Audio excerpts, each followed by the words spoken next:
સત્સંગની શિબિરમાં કોણ ના આવી શકે? એનજીબીએસ જેવી સંસ્થા સારું કામ કરતી હોય તો એ ઘણા લોકો વિરોધ કરતા હોય, સારા કાર્યનો પણ વિરોધ કરતા હોય. કોણ ના આવી શકે એનું પ્રમાણ નરસિંહ મહેતાએ આપ્યું. જેને આશા તૃષ્ણાને ઈર્ષા ઘણી, આશા તૃષ્ણાને ઈર્ષા ઘણી, જેને આશા તૃષ્ણાને ઈર્ષા ઘણી,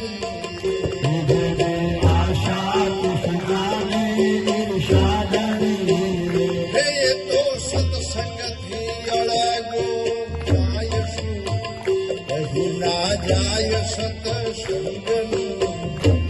એ તો સત્સંગથી અળગા જાય સુખ, બહુ ના જાય સત્સંગનું. સુખ કહ્યું ના જાય સત્સંગનું. સુખ કહ્યું ના જાય સત્સંગનું. લહેર પવનની હારી આવે છે તો હોઈ ના જતા. બરાબર ધ્યાન આપજો.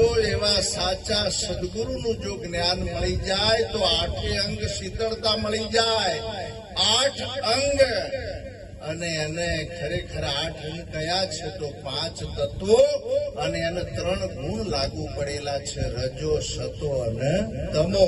5 ને 3 8, અને 8 નો બનેલો 8 બીમાર પડે તો એને લેવા આવે 100 ને.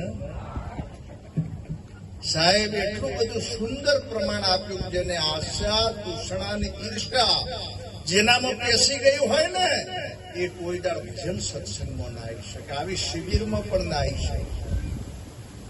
ખેતરમાં પાટલા ઘઉં કદાચ કોઈને જોયું હોય તો જીભે 3 પાકા હોય છે પાટલા ઘઉં. આશા તૃષ્ણા ને ઈર્ષા સંતો કે છે કે એવી ગોન ઘરમાં ગાલીશ માં. જેના ઘરમાં ગોવાઈ જાય ને એ કોઈ દાડ ભજન સત્સંગમાં આવી શકે. આવું કોઈ પવિત્ર કાર્ય હોય, મેળાવડાનું હોય, આવી શિબિરનું કાર્ય હોય, એમાં આપણું તન મન ધન સાથે સમર્પણ હોવું જોઈએ.